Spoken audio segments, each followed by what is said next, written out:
de que los chinos le llamaban así porque no tenían laboratorios y porque no sabían más. En realidad en China se empezaron a hacer necropsias hace 500 años, no tampoco, ¿eh? Se empezaron a hacer autopsias antes que en España. Pero realmente no tienen laboratorios, no tenían laboratorios. A mí me ha parecido que ligar ambas cosas era esencial. Y eso es lo que estoy desarrollándolo todavía. Entonces, quizás no para sorpresa mía, pero está ocurriendo que todo el mundo quiere hacer ahora esta medicina, la verdad, todo el mundo. Y entonces, pues yo tengo llamadas del mundo entero y enfermos del mundo entero. Entonces he tenido necesidad de dar una respuesta pedagógica a todo este conocimiento y de ordenarlo pues, como he podido. Entonces, siguiendo las pautas de un médico chino muy conocido que se llama Han Xi-chun, que es muy popular allá, ya se murió, pero pensó que la medicina del siglo XXI no podía acabar por ser otra, sino la unión de la medicina occidental con sus ciencias médicas básicas y su farmacología, junto con la experiencia clínica china. Y por eso le llamaba a mis cursos los cursos Zanxi. Entonces lo he organizado en 3 niveles. El primer nivel está por aquí.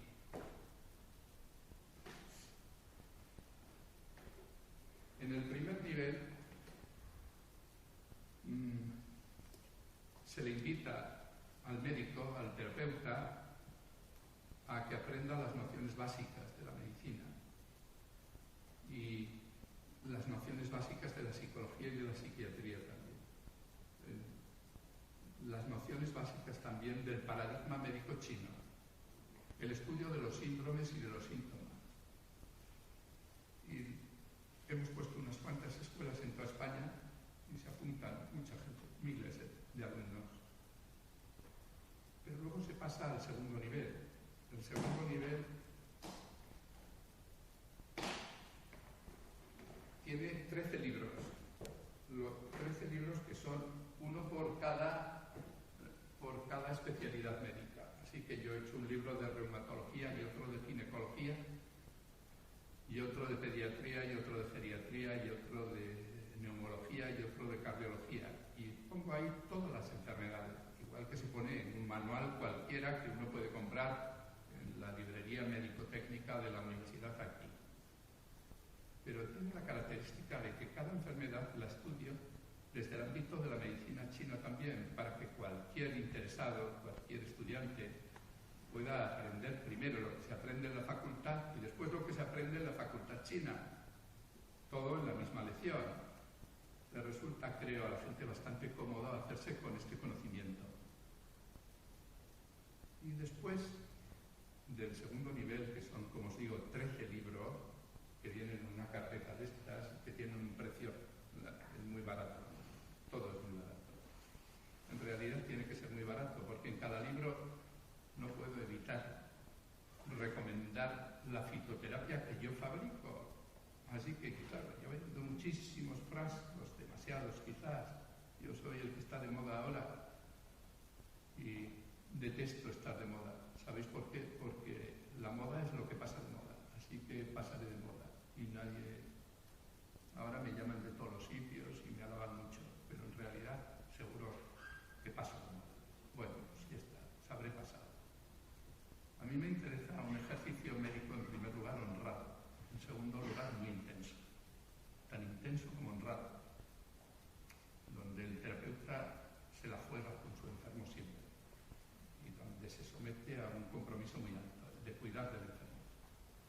Y yo lo intento hacer desde mi paradigma con extremada fuerza. Y quiero que mis alumnos, por lo tanto, se distingan porque son absolutamente honrados, porque dicen la verdad como debe decirse y que se matan por el enfermo. Bueno. Luego viene el tercer nivel.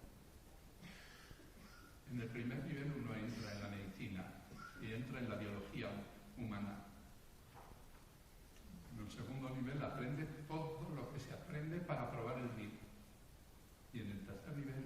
aprende a ser no un terapeuta bueno, ni siquiera muy bueno, sino imprescindible. Un terapeuta imprescindible es alguien que tiene solución mucho más allá de lo que la medicina oficial propone. Y la medicina oficial está proponiendo muchas cosas, muchas veces una respuesta. No sé más. Así que imaginaos, por ejemplo, la situación de una niña. Esta semana pasada me llaman de un hospital de San Sebastián, de Donostia, Hospital Donostia. Y me dicen que hay una niña de 10 meses que está quejada de una enfermedad mitocondrial. Por lo tanto, se ha definido la enfermedad de Leigh, como una situación en la que la niña, sin saber por qué, deja de producir enzimas. Una enzima esencial para intervenir en la fosforilación oxidante. Entonces, como no fabrica esa enzima, no metaboliza un producto y por lo tanto ese producto se acumula, en el caso de esta niña, en torno a los globos pálidos en el interior cerebral, lo que le produce un ataque a la mielina y una degradación cerebral que va a acabar con su vida. Hace 10 días entró en una especie de coma con nistagmo y su situación era muy precaria. El neurólogo no sabe lo que hacer. ¿Qué va a hacer? Puesto que su única certidumbre es que las mitocondrias de cada célula de esa niña no funcionan. Simplemente no funcionan. Y si no funcionan, ¿qué va a hacer? Probablemente la causa es un trastorno genético. Pero si yo permito conceder que la genética es la culpable, es decir, una extraña lesión en un gen ATP6 no produce ese gen que está alterado. Como está alterado el gen, la mitocondria no se desarrolla. Como no se desarrolla, se atrofia, y al atrofiarse es incapaz de producir una enzima esencial y por lo tanto induce a la fabricación de un tóxico que le quema la mielina por dentro. Su vida entera está en peligro. Yo no creo que deba considerar que la única salida es la que marca el genetista. No, señor. Lo que creo es que hay una alteración genética, es cierto, pero que una alteración genética, ¿por qué ha empezado precisamente a los 10 meses a producirse la lesión y no antes? ¿Y por qué tengo que conceder que se trata de una destrucción mitocondrial cuando lo que creo que es que las mitocondrias están dormidas?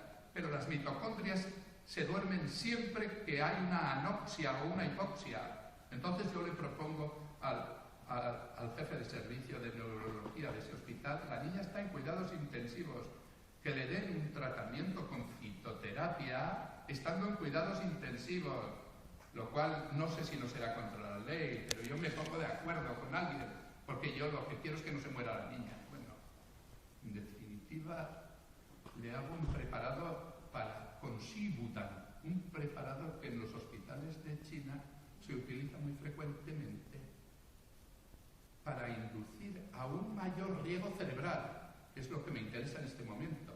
Lo único que quiero es que le llegue a todo el cerebro más sangre, más oxígeno, y pienso que puedo rehabilitar algunas mitocondrias y que por lo tanto puede volver a producir la enzima fosfoquinasa que no puede.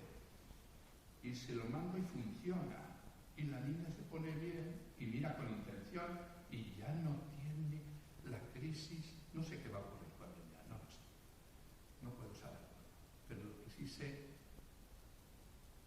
es que de momento la niña está viva. Esta clase de práctica clínica, donde el estudio de la biología protagoniza todo lo que siento y todo lo que hago, pues está procurando curaciones de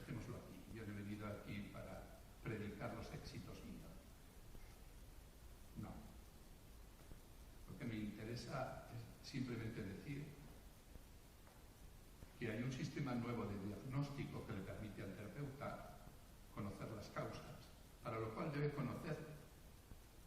debe ser capaz de interpretar todo lo que el ser humano le está ofreciendo.